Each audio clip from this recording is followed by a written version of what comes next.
Boa noite a todos, paz, graça, meu nome é Wesley Arruda e é um prazer estar novamente com vocês para mais uma aula da nossa escola bíblica.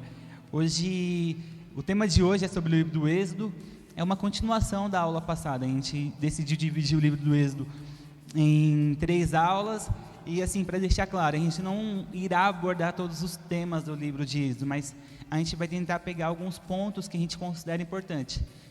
A abrangência total do livro a gente vai deixar para cada um de vocês no seu devocional, para que vocês possam fazer. Como eu disse, a aula de hoje é sobre o de Êxodo, repetindo novamente, mas eu te peço que você possa pegar a sua Bíblia, algum caderno de anotação, se você queira. Se você tiver alguma dúvida, algum questionamento, eu peço que você mande no chat. Posteriormente a gente vai estar respondendo, e eu te peço que você possa compartilhar com seus amigos, com seus colegas, tá bom? E eu creio que será de grande bênção para todos aqueles que acompanharem, amém? Relembrando, antes de continuarmos na aula de hoje, é importante a gente relembrar o que foi dito na aula passada. A aula passada a gente falou uma simples introdução sobre o que é o livro do Êxodo, o que estava acontecendo naquele momento. Como bem sabemos, há uma diferença de 400 anos entre o final do livro de Gênesis e o começo do livro de Êxodo. E essa diferença é um vácuo meio que histórico, que a gente não sabe bem descrever o que aconteceu.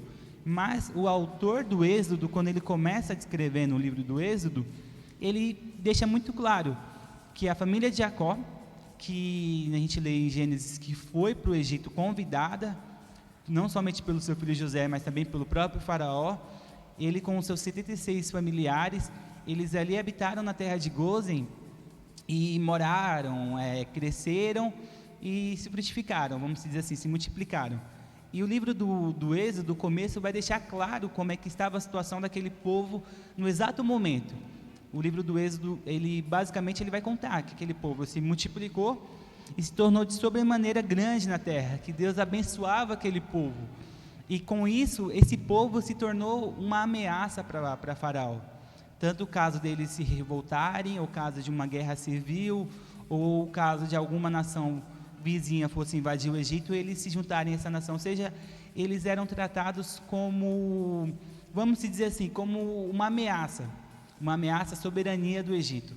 Mas quando a gente começa a adentrar no texto e analisar o texto mais adiante, a gente começa a entender as nuances de toda aquela história. O capítulo 1 vai descrever, como eu disse, todo esse processo. O povo está sendo escravizado, está sendo utilizado para poder fazer as construções que o faraó bem entendia, que o faraó bem queria, e a aflição daquele povo chega ao extremo, desde os mais velhos, as crianças que estavam por nascer. Havia uma opressão diante daquele povo, mas também, mesmo com toda essa opressão, havia uma palavra sobre aquele povo. Havia uma promessa sobre aquele povo, e é disso que vai se tratar o livro do Êxodo. No capítulo 2 a gente entrou sobre a história de Moisés, e como Deus ele trabalha das maneiras mais sobrenaturais.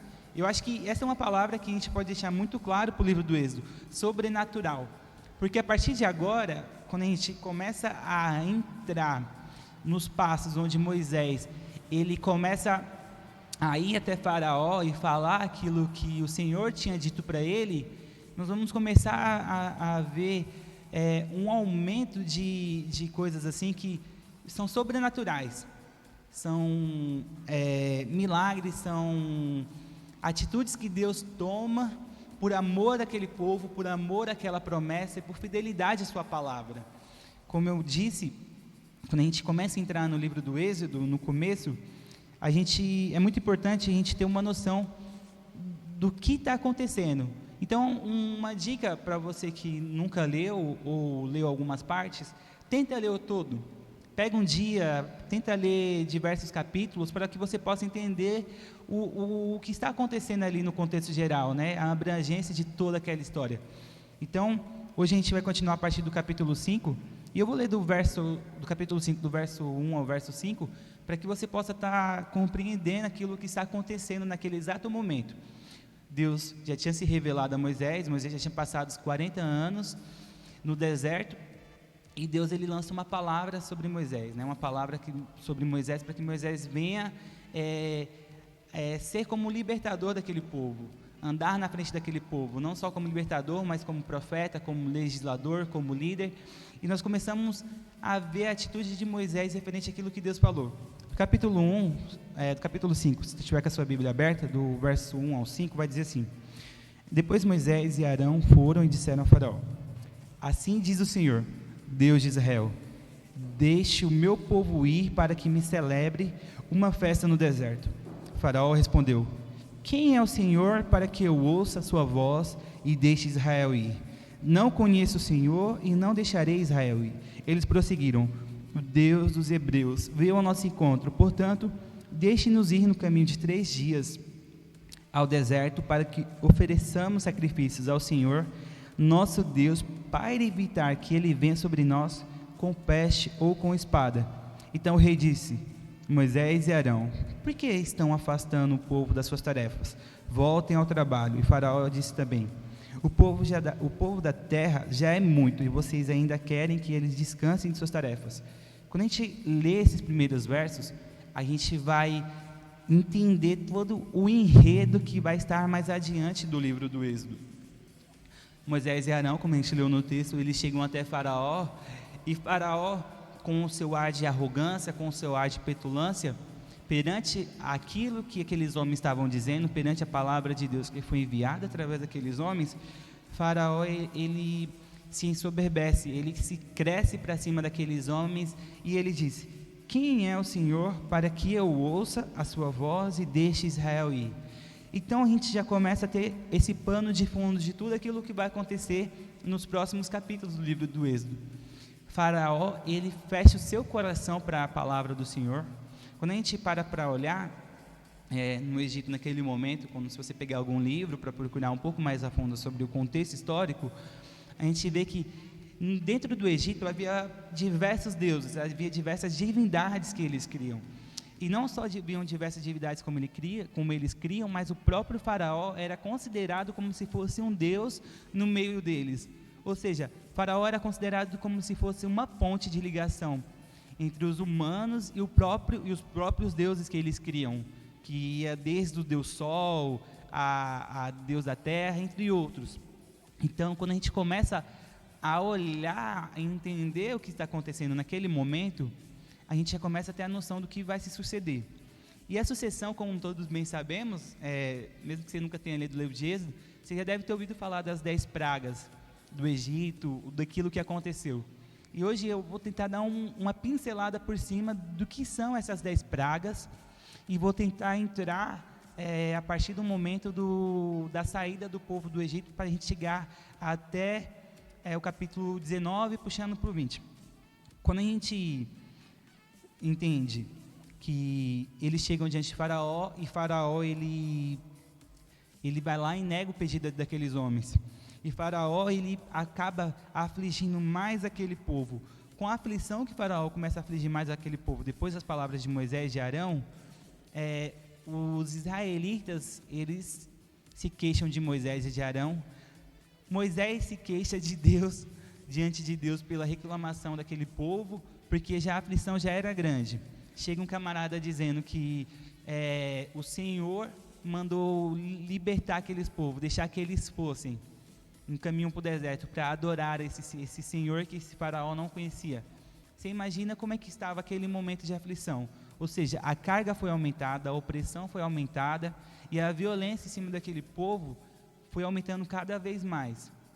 E com isso, nós começamos a entrar naquela parte que eu falei do sobrenatural, daquilo que Deus ia fazer para que pudesse libertar aquele povo, para que Deus pudesse mostrar que Ele é Deus, que Ele é Senhor sobre todas as coisas, e que não há nenhum nome embaixo da terra e nem em cima do céu maior do que o dele. Então, quando a gente começa a olhar o que são as 10 pragas, que vai ser do capítulo 7 até o capítulo 11, a gente pode dividir ela da seguinte forma: a gente pode dividir as 9 primeiras em ciclos de 3, que até o grande final, que é a última praga, é a morte dos primogênitos. A primeira praga que a gente lê, se conta no capítulo 7, no verso 17, que são as águas transformadas em sangue. A segunda praga são as rãs saindo do rio, no capítulo 8, verso 3. A terceira praga são os piolhos, no capítulo 8, verso 16. A quarta é moscas, no capítulo 8, até o verso 21. A quinta praga são a morte dos animais, no capítulo 9, no verso 3. A sexta praga que Deus lança sobre aquele povo são as úlceras sobre os homens e os animais, no capítulo 9, verso 9. A sétima praga que a gente lê é uma saraivada de chuvas, de pedras que caem do céu, no capítulo 9, verso 22, se você estiver anotando. A oitava praga é uma nuvem de gafanhotos, capítulo 10, verso 13. E a nona praga, no capítulo 10, verso 21, é uma completa escuridão por alguns dias. E a última praga, como eu disse, é a morte dos primogênitos do Egito. Mas quando a gente começa a olhar um pouco mais a fundo do que realmente se tratavam aquelas pragas que Deus tinha lançado, era como se fosse Deus combatendo aquilo que eles tinham mistificado como Deus. O povo no Egito, eles viviam em volta do rio Nilo, ou seja, todo o comércio, todo o meio de vida praticamente se baseava no rio Nilo. E aquele povo, eles tinham as suas crenças, né? Porque quando a gente para pensar, o homem em si, ele foi feito para adoração. Quando a gente para analisar, o homem ele foi feito para adorar. Mas, a partir do momento que não é Deus que ocupa esse lugar no coração do homem de adoração, acho que é Calvino que fala que o coração do homem é uma fábrica de ídolos. E os homens começam a fabricar ídolos. E aqui a gente vê muito claro que os homens pegaram a natureza e colocaram ela no lugar de Deus, ou seja, a forma como Deus resolveu se revelar através da revelação natural, os homens pegaram essa revelação e adoraram essa revelação como Deus, ou seja, não adoraram aquele que é superior à revelação da natureza, a revelação daquilo que foi feito, que apontava para algo maior. Então, quando a gente lê, acontece o seguinte, quando você for ler os textos um pouco mais a fundo, cada praga que vinha, Faraó, ele chegava diante de Moisés, intercedia diante de Deus, e Deus cessava. Se eu não me engano, as 3 primeiras pragas, elas acontecem o quê? Cada praga que Deus lança através da vida de Moisés ali, que Deus efetua, os magos do Egito, eles conseguiam reproduzir elas. Mais interessante que eles só conseguiam reproduzir elas, eles não conseguiam acabar com elas, porque havia algo muito maior, algo muito superior naquele momento, que era o próprio Deus agindo. Então a gente tem uma crescente, mesma forma, no capítulo 5, os versos que a gente leu, que Faraó ele se fecha para o Senhor, as pragas elas vão aumentando cada vez mais, elas vão atingindo cada vez mais níveis maiores. Primeiro, como eu falei, as águas transformadas em sangue, capítulo 7, verso 17, atingiu a principal fonte de renda daquele povo, que era o rio Nilo, onde eles levavam seus animais para se alimentar, onde aquela área, vamos falar assim, que ela era, pode-se dizer assim, regada por aquele rio, e tudo mais. A segunda praga foi as rãs saindo do rio, e cada vez mais foi aumentando, e o faraó foi fechando o seu coração para isso.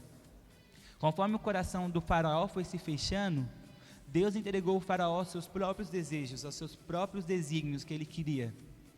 Deus, quando a gente nega a palavra de Deus, quando a palavra de Deus é lançada sobre as nossas vidas, e nós cada vez mais vamos se fechando para essa verdade, cada vez mais Deus vai deixando a gente, como posso dizer assim, viver para o nosso próprio eu. Isso que estava acontecendo com o faraó.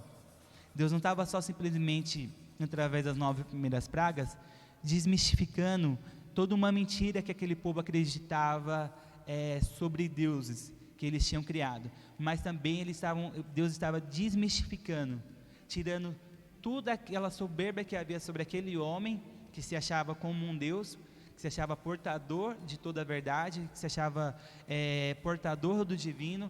E Deus ele começa a combater aquela soberba, aquela nação, aquelas pessoas que se achavam superiores e que oprimiam aqueles que tinham uma promessa sobre eles. Então, como eu disse, passadas as 9 pragas, o coração do faraó cada vez mais se endurecendo, alguns dos conselheiros do faraó chegavam a falar para ele deixar o povo ir. Outros pegavam e se iravam juntamente com o faraó, ou seja, a nação do Egito, aquela grande nação, aquele grande povo naquele momento, estava literalmente, vamos falar assim, perturbado, conturbado, porque a economia deles estava naufragando, os animais que eles tinham estavam morrendo, doenças se espalharam sobre eles, o rio onde era um meio de sobrevivência, meio de vida deles, tinha se transformado em sangue, ou seja, era algo extremo. E na nona praga, quando é a escuridão, ela foi uma questão assim, quando a gente para pensar, foi um ápice. Você imagina você passar dias e dias em completa escuridão. Mas a 10ª, ela apontava para algo maior, ela apontava para realmente dar uma rasteira no faraó, para que ele pudesse permitir que o povo saísse. A 10ª praga, a gente vai encontrar ela no capítulo 11, no verso 5, que vai dizer assim, ó, vamos ler a partir do verso 3, capítulo 11, verso 3.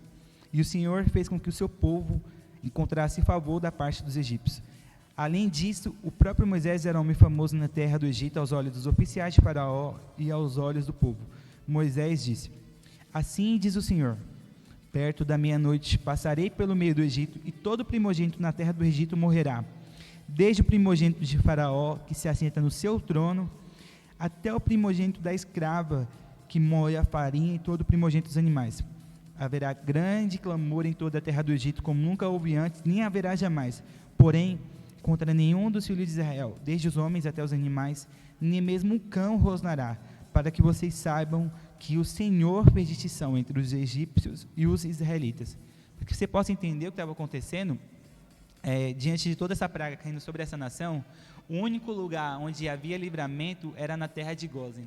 Ou seja, Deus, ele permitiu que tudo aquilo acontecesse em volta daquela nação, mas o único lugar onde havia proteção era na terra de Gósen. Ou seja, se até a nona praga Deus havia protegido aquele povo, a 10ª praga não seria diferente. Deus seria glorificado, Deus seria exaltado no meio daquele povo. Então nós temos o anúncio da 10ª praga, que é a morte de todos os primogênitos. Concernente a isso, no meio de todo esse alvoroço, de toda essa confusão que estava havendo ali naquele momento, nós temos algo muito marcante, que é instituído a Páscoa, que a gente vai ler com mais clareza, quando você tiver um tempo, leia Êxodo capítulo 12, você vai ter uma noção do que foi a Páscoa, do apontamento profético que havia sobre a Páscoa, sobre o Cordeiro, o apontamento profético que haveria para o futuro, para aquele que haveria de vir, para o Cordeiro Santo de Deus, como João Batista, quando olhou Jesus, quando viu Jesus vindo, disse: eis o Cordeiro de Deus que tira o pecado do mundo. Ou seja, aqui nós já temos um apontamento profético para ele. Quando você vai ler o texto olhando os detalhes maiores, vai dizer que o Cordeiro tinha que ser perfeito, o Cordeiro ele tinha que ter 1 ano, e Deus ele ordena que o sangue do Cordeiro fosse passado nos umbrais da porta, para que quando o anjo da morte viesse, não atingisse os filhos de Israel. E, cara, é um lindo apontamento para aquilo que haveria de vir. É um lindo apontamento para aquilo que se sucederia no futuro. Então, a gente começa a olhar e a ver o que vai acontecer, e a gente vai chegar no capítulo 12, no verso 29, que se conclui aquilo que Deus tinha dito. Há algumas coisas a mais que é dita nesse inteirinho todo, mas como a gente disse, a gente não vai abordar tudo, que no verso 29 do capítulo 12, a gente lê sobre a morte dos primogênitos. Aquilo que Deus falou, Ele cumpriu. Porque como eu disse na primeira aula, que o grande herói, que o grande libertador, no final das contas de tudo isso, aquele que proveu, aquele que fez, que executou, era o próprio Deus. Era o Deus que tinha cumprido, o que tinha feito uma promessa e que cumpriria com a sua promessa, que cumpriria com a sua palavra, para que seu nome fosse glorificado. Então no capítulo 12, verso 29, se você puder abrir, vai dizer assim: aconteceu que à meia-noite o Senhor matou todos os primogênitos na terra do Egito, desde o primogênito de Faraó, que se assentava no seu trono, até o primogênito do prisioneiro que estava na cadeia, e todos os primogênitos dos animais. Faraó levantou-se de noite, ele, todos os seus oficiais e todos os egípcios, e houve grande clamor no Egito, pois não havia casa em que não houvesse um morto. Então, naquela mesma noite, Faraó chamou Moisés e Arão e lhes disse: Levantem-se e saiam do meio do meu povo, você e os filhos de Israel. Vão e adorem o Senhor como vocês disserem. Levem também com vocês as suas ovelhas, o seu gado, como vocês pediram. Vão embora e abençoe também a mim. Os egípcios insistiram com o povo para que saísse da terra o mais depressa possível, pois diziam: todos vamos morrer. O povo pegou a massa de pão antes que levedasse as suas amassadeiras atadas e trouxe em trouxas com as suas roupas sobre os ombros. Os filhos de Israel fizeram conforme a palavra de Moisés e pediram aos egípcios objetos de prata, objetos de ouro e roupas. E o Senhor fez com que o seu povo encontrasse favor da parte dos egípcios, de maneira que estes lhe davam o que pediam, e despojaram os egípcios. Ali nós temos todo aquele processo que estava acontecendo, da morte dos primogênitos, do faraó falando para aquele povo sair do meio do povo dele, e aquele povo, o povo de Israel, encontrando favor diante de toda aquela nação e recebendo objetos de valor para a sua peregrinação que eles tinham mais adiante. Então, no verso 37, como a gente leu, a gente vai ler a saída dos filhos de Israel do Egito. Então, quando a gente olha um pouco mais adiante, a gente vai passar sobre o faraó, sobre o texto no capítulo 14, que é a travessia do mar, onde Faraó, alguns versos antes, vai dizer que ele mudou de ideia, e resolveu se vingar do povo. Então, como esse povo que eram multidões e multidões, estavam indo em direção à terra prometida, em direção onde Deus estava designando eles para irem, para o lugar da sua herança, Faraó, com todo o seu exército, foi atrás daquele povo. Que a gente lê a fatídica história, onde o mar se abre, o povo atravessa, e quando Faraó com seu exército vai atravessar, o mar se fecha e todos eles são mortos ali, e o juízo de Deus é executado sobre aqueles homens. Depois a gente vai ler através da travessia, depois a gente vai ler que Deus, ele proveu de todas as formas. Deus, ele manteve a sua palavra, ele foi fiel, e mesmo diante de tudo isso, de todas essas situações que ocorreram, a gente pode observar o quanto que Deus, ele amou aquele povo, o quanto que Deus amou aquele povo e foi fiel à sua palavra. Então, isso já serve de um grande aprendizado para a gente poder descansar e confiar, que o nosso Deus, ele é fiel e verdadeiro, que o nosso Deus, ele é provedor, que o nosso Deus, ele é justo, ele é santo, ele é perfeito, e que não há ninguém, não há faraó, não há A, não há B, não há C, que possa impedir aquilo que Deus quer.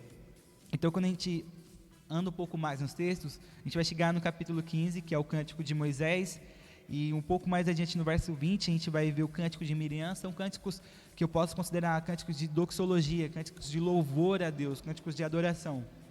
Então, quando a gente começa a olhar a saída desse povo, e quando eles começam a andar no deserto, Deus, ele transforma águas amargas em águas doces. Deus envia o maná para eles.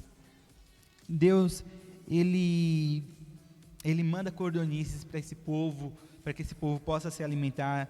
Deus, ele manda, durante o dia ele tinha uma coluna de nuvem que cobriam eles, e à noite uma coluna de fogo que os protegia. Ou seja, a todo momento a gente vê a provisão de Deus, a gente vê o cuidado de Deus no livro do Êxodo. Então, quando você for ler novamente o livro do Êxodo, olha para esses detalhes, repara nessas nuances que tem no livro do Êxodo, e vê o quanto que o nosso Deus, ele é bondoso e ele é gracioso. Quando a gente anda um pouco a mais na história, no capítulo 18 a gente vai ver sobre a visita do sogro de Moisés, Jetro, e a nossa aula vai se encerrando por aqui. Eu agradeço muito a sua participação, espero que você possa ter compreendido. Como eu disse, se houver alguma dúvida, eu peço que você mande no chat, e na próxima aula, se Deus permitir, a gente vai entrar no capítulo 19, que já é a partir do Monte Sinai. Ou seja, para recapitularmos tudo, não há um homem, não há ninguém que possa impedir aquilo que Deus quer. Não há ninguém que possa cancelar as promessas de Deus, cancelar a palavra que Deus tem, a palavra que Deus fala e que ela venha a ser executada. Que se preciso for de usar de meios sobrenaturais, Deus, ele vai se utilizar de meios sobrenaturais. Então, quando você for meditar no livro do Êxodo. Eu espero que esses pontos simples, mas rápidos e curtos, possam ter te ajudado. É um prazer estar com vocês aqui novamente. Um abraço. Que Deus possa abençoar cada um de vocês. Fiquem todos na paz do Senhor. Deus abençoe.